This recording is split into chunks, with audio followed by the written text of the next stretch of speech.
ঠাকুরগাঁও এক আসনের সাবেক সংসদ সদস্য রমেশ চন্দ্র সেনকে আটক করা হয়েছে। তার স্ত্রী অঞ্জলি সেন দাবি করেছেন, সাদা পোশাকের একদল লোক এসে তাকে তুলে নিয়ে গেছে।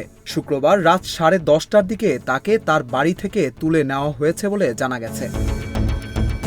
অঞ্জলি সেন বলেন, 10:30টার দিকে সাদা পোশাকে 10 থেকে 15 জনের একটি দল এসে তাকে তুলে নিয়ে যায়। তাকে কোথায় নিয়ে যাওয়া হচ্ছে এ বিষয়ে কিছু জানানো হয়নি। তাদের সকলের কাছে অস্ত্রও ছিল।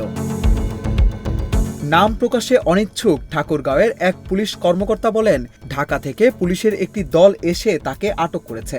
তাকে ঢাকায় নিয়ে যাওয়া হচ্ছে।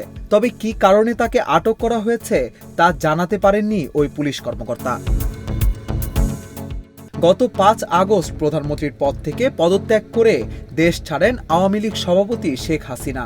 এরপরই গা ঢাকা দেন আওয়ামী লীগের সংসদ সদস্যরা। পরে বিলুপ্ত করা হয় সংসদ। এরপর থেকে আইনশৃঙ্খলা রক্ষাকারী বাহিনীর অভিযানে গ্রেপ্তার হয়েছেন কয়েকজন প্রভাবশালী সংসদ সদস্য। গ্রেপ্তারের তালিকায় উল্লেখযোগ্য সাবেক আইনমন্ত্রী আনিসুল হক, প্রধানমন্ত্রীর সাবেক বেসরকারি শিল্প ও বিনিয়োগ বিষয়ক উপদেষ্টা সালমান এফ রহমান, সাবেক আইসিটি প্রতিমন্ত্রী জুনায়েদ আহমেদ পলক।